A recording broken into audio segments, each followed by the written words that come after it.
The crack that split through the Virgin Mary's marble face sounded like thunder in the quiet town square of Cedar Falls. 12-year-old Dylan Martinez stepped back from what he had just done, his sneaker still aching from the violent kick he had delivered to the century-old statue. The serene expression that had watched over the town for generations now bore a jagged scar running from her left temple to her chin, and in that moment, Dylan felt something shift in the air around him, something that would bring an entire town to its knees within 7 days. 3 hours earlier, Dylan had been sitting in the sterile waiting room of Cedar Falls General Hospital, watching his mother emerge from yet another round of tests, with tears streaming down her face. The cancer was spreading faster than predicted. Stage 4, terminal, 6 months, maybe less. The words hit Dylan like physical blows, and when his mother tried to pull him close, he pushed her away and ran from the hospital, his heart breaking under a fury he couldn't carry. The town square had always been Dylan's refuge, where his grandmother used to take him to pray before the beautiful statue that had anchored Cedar Falls for nearly a century. But today, looking up at the Virgin Mary's peaceful face, Dylan felt only rage. Where was the mercy his grandmother had promised? Where was the protection his family had prayed for? Before we go deeper into this mystery, take a moment to subscribe to Virgin Mary Mysteries.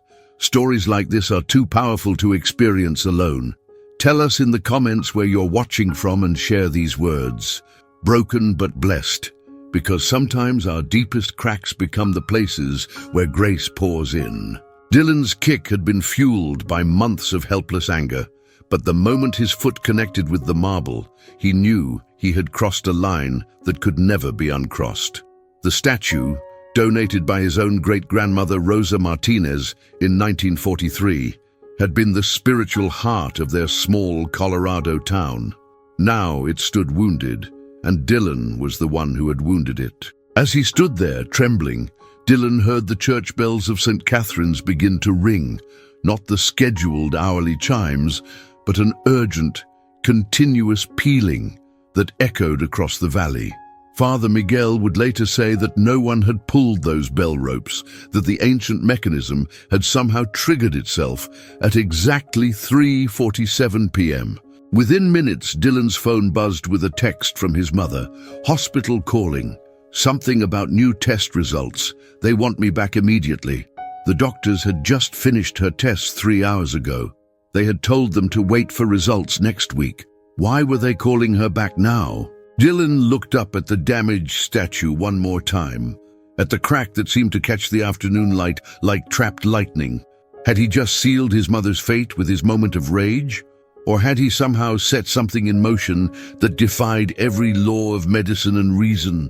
What happened next would either destroy Dylan's family forever or save them in ways they never could have imagined.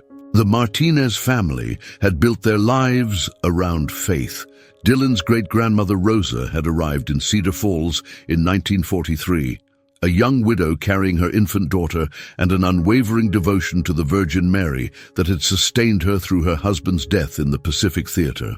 Rosa's first act upon settling in Cedar Falls was to commission the marble statue that would become the town's spiritual cornerstone. She spent her life savings, money meant for food and shelter, on that beautiful figure of Our Lady, carved by Italian artisans. "La Virgen will watch over this place," she had whispered to her baby daughter as they unveiled the statue. "She will protect our family and all who call this valley home." That baby grew up to be Dylan's grandmother, Elena, who inherited Rosa's fierce Marian devotion.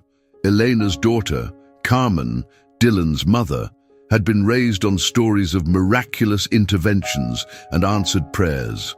The Martinez women prayed the rosary together every evening and never missed the annual procession honoring the statue Rosa had gifted to the town. Dylan had been part of that tradition until 6 months ago, when his mother's first diagnosis shattered everything he thought he knew about divine protection. He remembered sitting in Elena's kitchen while she held Carmen's hands and prayed fervently for healing, her voice breaking with each Hail Mary. Dylan had watched his grandmother's tears fall onto her worn rosary beads and felt something cold settle in his chest. The irony wasn't lost on him now. The statue he had just damaged was the very monument his great-grandmother had sacrificed everything to create. Rosa Martinez had given up food and warmth to place that figure of mercy in the town square, believing the Virgin Mary would shield her family from harm. But where was that protection when Carmen Martinez needed it most? Dylan's phone rang, jarring him from his bitter thoughts. His father's voice was tight with worry. "Dylan, where are you? Your mother needs to get back to the hospital immediately. Something about the lab mixing up her samples with another patient's. They think there might have been a mistake with the results." "A mistake with the results?" Dylan's hand trembled as he ended the call, his eyes drawn once again to the crack splitting through the Virgin Mary's face. The damaged marble seemed to pulse in the late afternoon sunlight. Around the town square, people were beginning to emerge from shops and offices, drawn by the continuous ringing of the church bells. Dylan could see Mrs. Henderson from the flower shop crossing herself as she stared at the damaged statue. Old Mr. Kowalski was already pulling out his phone. Soon, everyone would know what Dylan had done.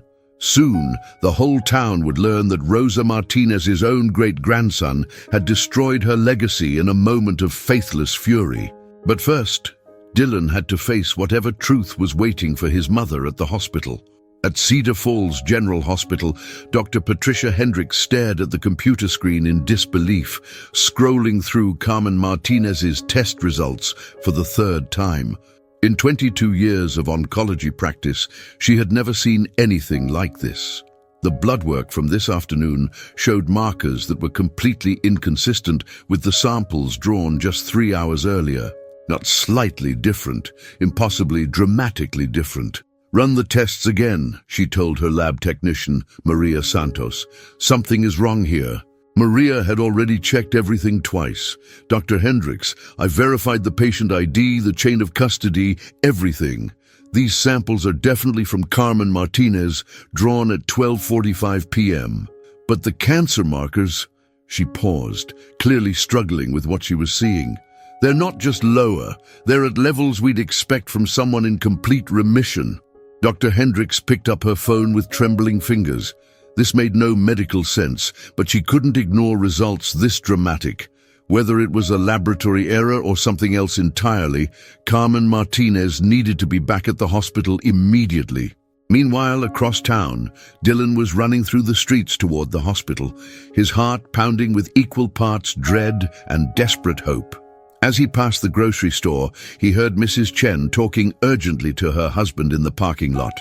"I'm telling you, something's happening at that statue. The crack is, it's doing something."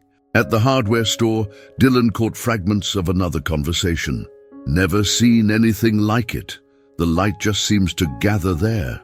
Mr. Rodriguez was speaking to Father Miguel, who had apparently been called to the town square to investigate the mysterious bell ringing that still hadn't stopped.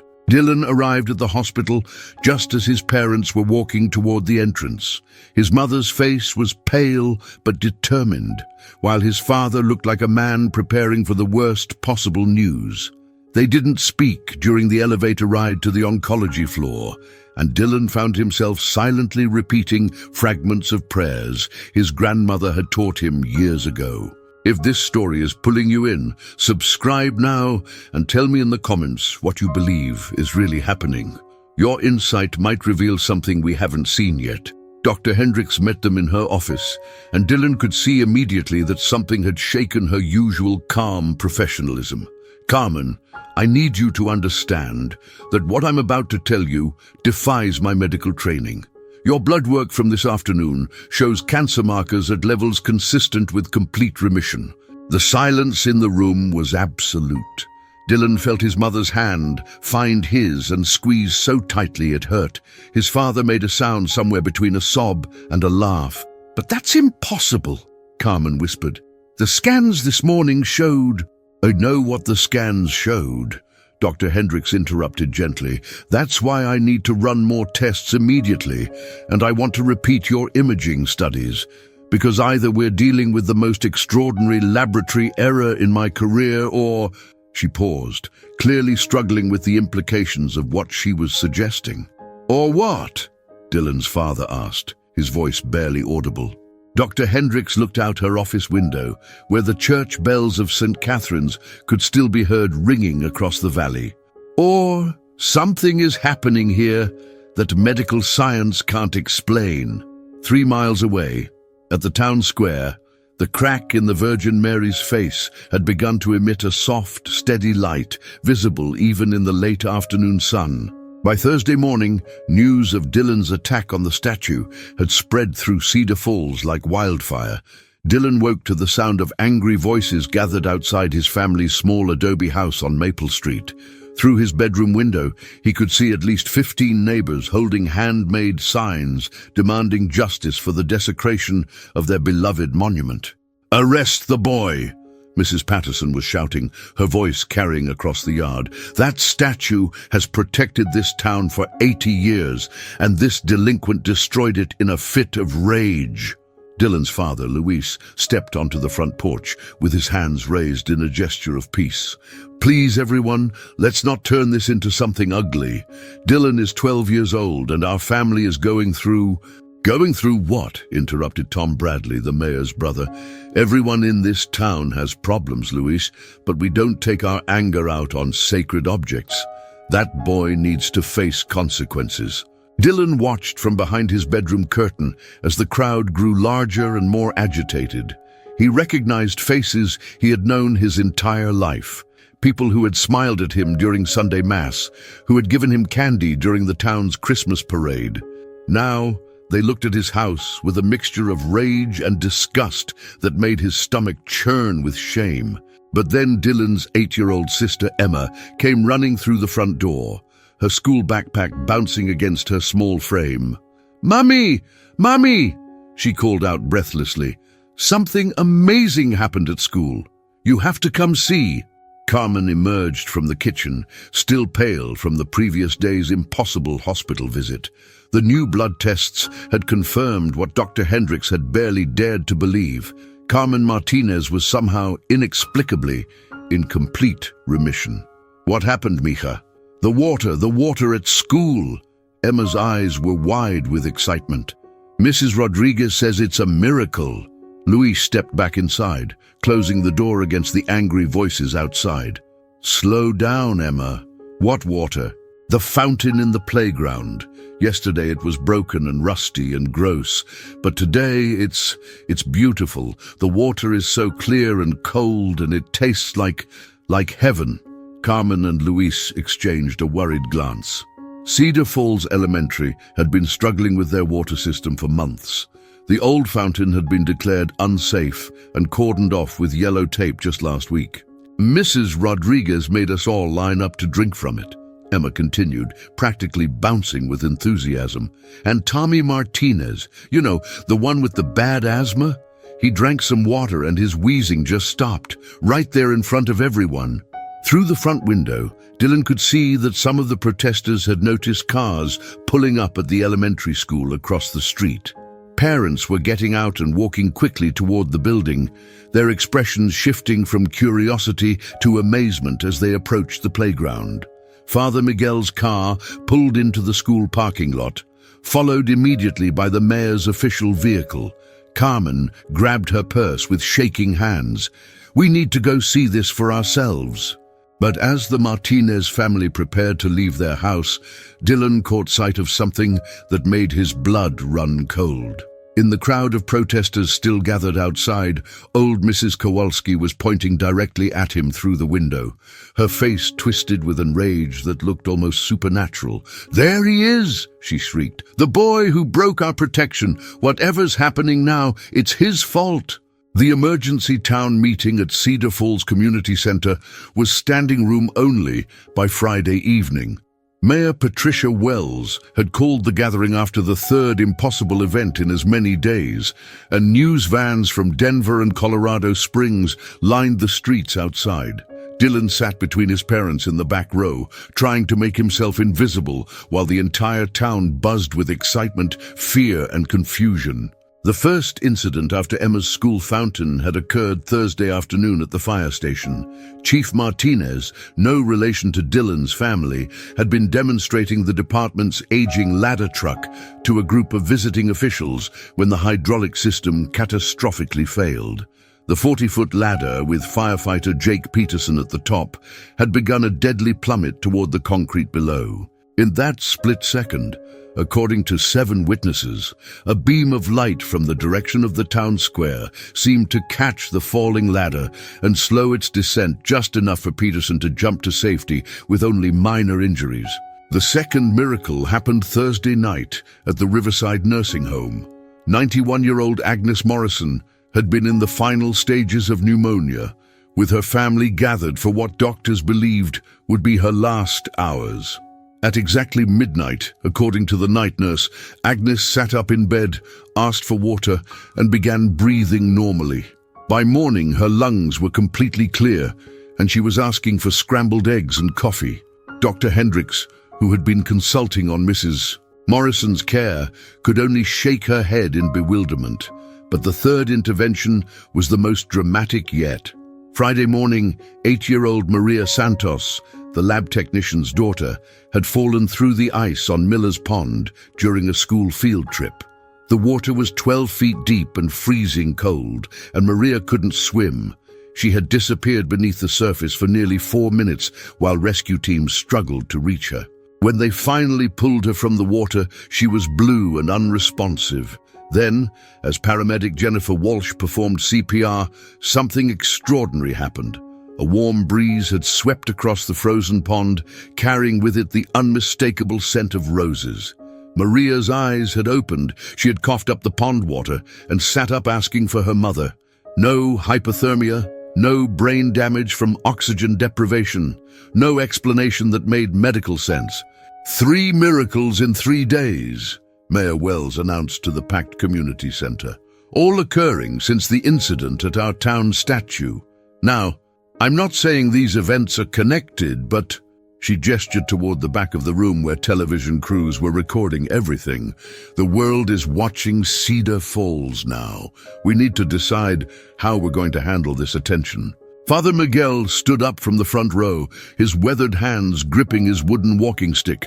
With respect, Mayor Wells, I don't think the question is how we handle the attention. The question is how we handle what's really happening here. The priest turned to face the crowd, his eyes finding Dylan in the back row. Because according to the church investigators who arrived this afternoon, the crack in our statue is not just glowing, it's growing and spreading in a very specific pattern. Father Miguel paused, letting the weight of his words settle over the silent room. The crack is forming the shape of a rose. Saturday morning found Dylan's grandmother Elena in her attic, searching through boxes that hadn't been opened since her mother Rosa's death 5 years earlier. The revelation about the rose pattern in the statue's crack had triggered a memory she couldn't shake. Something Rosa had whispered to her in the hospital during her final days, something Eleanor had dismissed as the confused ramblings of a dying woman. I need to find Rosa's journal, Eleanor told Carmen, who had insisted on helping despite still being weak from her medical ordeal. She kept a record of everything, her prayers, her dreams, her reasons for commissioning that statue. They found the leather-bound journal buried beneath old photographs and rosary beads in a cedar chest. Elena's hands trembled as she opened it to the entries from 1943. Rosa's careful handwriting filled page after page with prayers to the Virgin Mary, but it was an entry dated September 15th, the feast of Our Lady of Sorrows, that made Elena gasp. "Carmen, listen to this," Elena whispered, reading aloud. "La Virgen came to me in a dream last night. She showed me a crack running through her face, but the crack was not destruction, it was transformation. She said, when the statue is broken by one who suffers most deeply, the break will become a blessing. The crack will form the sacred rose, and her mercy will pour through like water through broken earth." Carmen felt chills run down her spine. "Mummy, that was written 3 months before Rosa even commissioned the statue. How could she know?" Meanwhile, Dylan had awakened that morning to find something impossible waiting for him. On his nightstand, arranged in a perfect circle, were 7 rose petals, deep red, fresh as if just picked, and warm to the touch despite the cold October air. There were no rose bushes near his bedroom window, no explanation for how they had appeared. But that wasn't the most unsettling part. As Dylan picked up the first petal, he heard a voice, soft, maternal, speaking Spanish in words he somehow understood despite never learning the language. "Mijo, your heart is breaking the same way the stone is breaking, but what breaks can heal stronger." Dylan dropped the petals as if they had burned him. The voice was coming from inside his own mind, gentle but undeniably real. And with it came emotions that weren't his own. A mother's love for a child in pain, forgiveness that felt deeper than the earth itself, and something else that terrified him more than anger ever had: hope. By noon, the crowd gathered around the town statue had grown to nearly 300 people. Church officials from Denver had arrived with specialized equipment, while pilgrims knelt on the cold pavement, praying the rosary in a dozen different languages.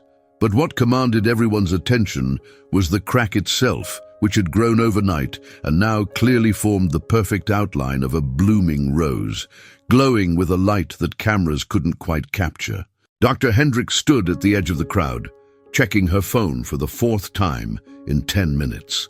She had just received lab results that made no scientific sense whatsoever. Dylan Martinez's mother wasn't just in remission. Every test showed that Carmen had never had cancer at all. Sunday morning, exactly 7 days after Dylan had kicked the statue, dawned grey and cold over Cedar Falls. By sunrise, more than 1,000 pilgrims had gathered in the town square, many having traveled through the night from neighboring states after news reports of the miraculous healings spread across social media. Dylan's family stayed inside their house, watching through the windows as the crowd grew larger and more fervent. But at 11:47 a.m., everything changed.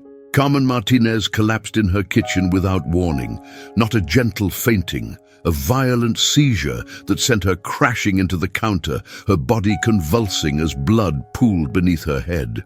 Luis screamed for an ambulance while Elena dropped to her knees beside her daughter, frantically feeling for a pulse that was growing weaker by the second. Dylan stood frozen in the doorway, watching his mother die despite all the miracles that had supposedly saved her. The voice he had heard the day before was silent now. The rose petals had crumbled to dust overnight. Whatever power had been flowing through the statue wasn't reaching his mother when she needed it most. "Dylan!" His father's voice was desperate. "The ambulance is stuck in the crowd. They can't get through." Outside, the 1,000 pilgrims blocked every street leading to the Martinez house. The emergency vehicles were trapped 3 blocks away, their sirens wailing uselessly over the sounds of prayers and hymns. Carmen's breathing was becoming shallow and irregular. Elena pressed her rosary to her daughter's forehead and whispered the prayers for the dying. In that moment of absolute despair, Dylan heard the voice again, but this time it wasn't gentle. It was urgent, commanding. "Bring her to me, now." Dylan didn't hesitate. Despite being only 12 years old and weighing barely 90 pounds, he somehow lifted his unconscious mother in his arms. The strength wasn't his own. Carmen felt weightless as he carried her toward the front door. His father and grandmother followed, too stunned to argue. The crowd parted as Dylan emerged from the house, carrying his dying mother. 1,000 voices fell silent as the boy who had damaged their beloved statue walked with impossible grace toward the town square. People dropped to their knees as he passed, reaching out to touch his clothes, whispering prayers in languages Dylan had never heard. When Dylan reached the statue, he knelt and gently placed his mother's head against the cracked marble base. The rose-shaped fissure was now glowing so brightly that even the news cameras could capture its radiance. Dylan pressed his small hands against the crack, and in a voice that carried across the silent square, spoke words that came from somewhere beyond his 12-year-old understanding. "Please, she's all I have. Take my anger instead of her life. Take my pain instead of her suffering. I broke you, but please don't let me break her." The light from the crack suddenly exploded outward, enveloping both mother and son in brilliance that forced the entire crowd to shield their eyes. When the light faded 3 minutes later, Carmen Martinez was sitting up, completely healed. But Dylan had vanished. The search for Dylan Martinez lasted 72 hours and involved 3 counties, 2 helicopter teams, and over 500 volunteers. Every inch of Cedar Falls was combed through.